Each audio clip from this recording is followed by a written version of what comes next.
यहाँ इस क्वेश्चन में हमें एक सर्किट दिया गया है जो 3 लूप से बना हुआ है, first loop, second loop and the third loop. But इस थर्ड लूप की हमें चिंता करने की तब तक ज़रूरत नहीं है जब तक time t less than t0 है। t0 समय बीत जाए उसके बाद हमें इस थर्ड लूप को भी सर्किट में इंक्लूड करना होगा, क्योंकि ये जो की है ये उस वक्त बंद कर दी जाएगी t0 टाइम पे। अब उससे पहले हम सिर्फ इन दोनों लूप्स पे विचार करेंगे। और दिया गया है कि 1 ओम रजिस्टर जो है इसके अंदर 1 एम्पियर का करंट फ्लो हो रहा है, और इसकी 1 एम्पियर की डायरेक्शन हम ऐसे सोच सकते हैं, क्योंकि 15 वोल्ट ज़्यादा ईएमएफ की बैटरी है, सो इस डायरेक्शन में करंट फ्लो होना चाहिए। सो यहाँ पर 1 एम्पियर करंट फ्लो हो रहा है, और फिर ये I1 की वैल्यू अननोन है। सो अगर हम इस सेकेंड लूप के अंदर किरचॉफ वोल्टेज लॉ अप्लाई करें तो हम I1 की वैल्यू फाइंड कर पाएंगे। So Kirchhoff voltage law in the second loop will give us, अगर आप इससे परिचित नहीं है किरचॉफ वोल्टेज लॉ से, तो एक बार हम इसको रिवाइज कर लेते हैं। हम इस डायरेक्शन में चलते हैं, इस लूप के अंदर कोई सी भी डायरेक्शन हम चुन सकते हैं। हम ये वाली डायरेक्शन चुन रहे हैं, क्लॉकवाइज डायरेक्शन। सो जब हम इस जगह से इस पॉइंट पर बढ़ेंगे तो हम नेगेटिव से पॉजिटिव की तरफ जा रहे हैं, मतलब हम वोल्टेज इंक्रीज देखेंगे। तो जब भी वोल्टेज इंक्रीज देखेंगे हम उसको पॉजिटिव वोल्टेज इंक्रीज की तरह लेंगे। और फिर जब हम यहाँ से यहाँ आएंगे तो क्योंकि हम करंट के अपोजिट चल रहे हैं तो हम एक वोल्टेज इंक्रीज ही देखेंगे यहाँ पर भी। सो यहाँ पर हम देखेंगे 1 × 1 एम्पियर का वोल्टेज इंक्रीज, तो वोल्टेज इंक्रीज को हम पॉजिटिव ले रहे हैं। और फिर जब हम इस सर्किट में इस तरीके से चलते हुए इस जगह से इस जगह आएंगे, तब क्योंकि हम करंट की डायरेक्शन में चल रहे हैं सो वोल्टेज ड्रॉप हमें परसीव होगा। सो वोल्टेज ड्रॉप है तो हम नेगेटिव लेंगे। सो नेगेटिव 3 × क्योंकि इस ब्रांच के अंदर करंट अननोन है जो कि I1 एम्पियर है। ओवरऑल इन सब की सम हमें 0 प्रोवाइड करवाएगी। इसको सोल्व करके हम I1 की वैल्यू फाइंड कर सकते हैं, जो कि आएगी 6/3 और 2 एम्पियर। सो हमने I1 की वैल्यू फाइंड कर ली, मतलब इस ब्रांच में कितना करंट फ्लो हो रहा है ये फाइंड कर लिया। अब इस नोड पे थोड़ा सा विचार करिए। इस नोड पे I1 current as it is यहाँ पर पहुँच जाएगा, इस ब्रांच में कोई करंट फ्लो नहीं होगा, ये भी सर्किट में इंक्लूडेड नहीं है।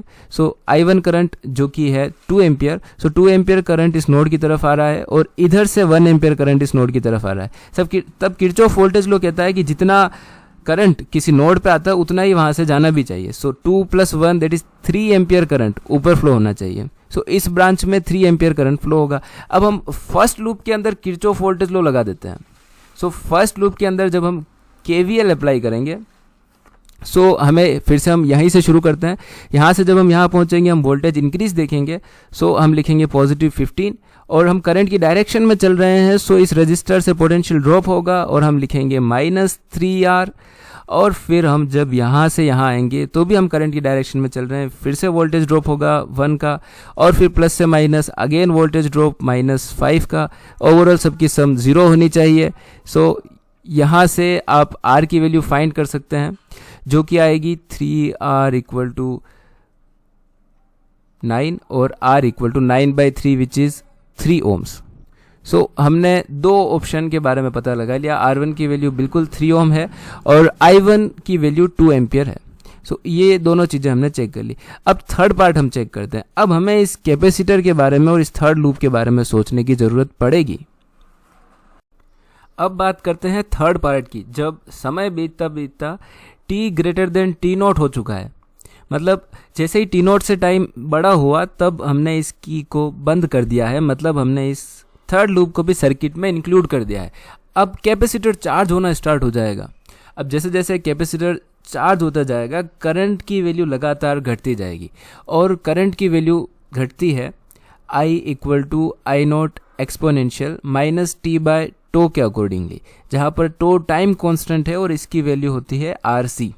सो हम ये इक्वेशन यूज़ करेंगे, लेकिन उससे पहले हमें इस फर्स्ट लूप और सेकेंड लूप के ये जो EMF सोर्सेज हैं, यहाँ 0 EMF सोर्स माना जा सकता है 0 वोल्ट का, इन तीनों को एप्सिलॉन इक्विवेलेंट में चेंज करेंगे और इन तीनों रेजिस्टर को भी हम R इक्विवेलेंट में चेंज कर देंगे। तो ये इक्वेशन हमने सेल के EMF का जब हम पैरेलल सेल्स को जोड़ते हैं तब जो कंडीशन ऑब्टेन करी थी उसी के सिमिलर है।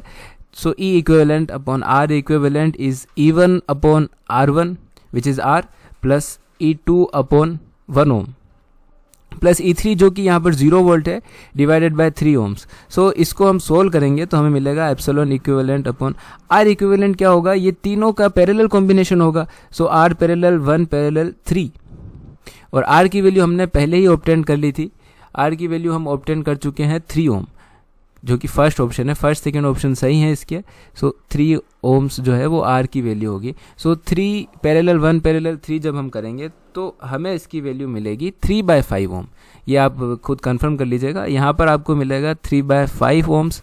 और E1 की वैल्यू 15 वोल्ट है, R1 3 है, E2 की वैल्यू 5 है, R2 की वैल्यू 1 ओम है और ये 0 हो जाएगा।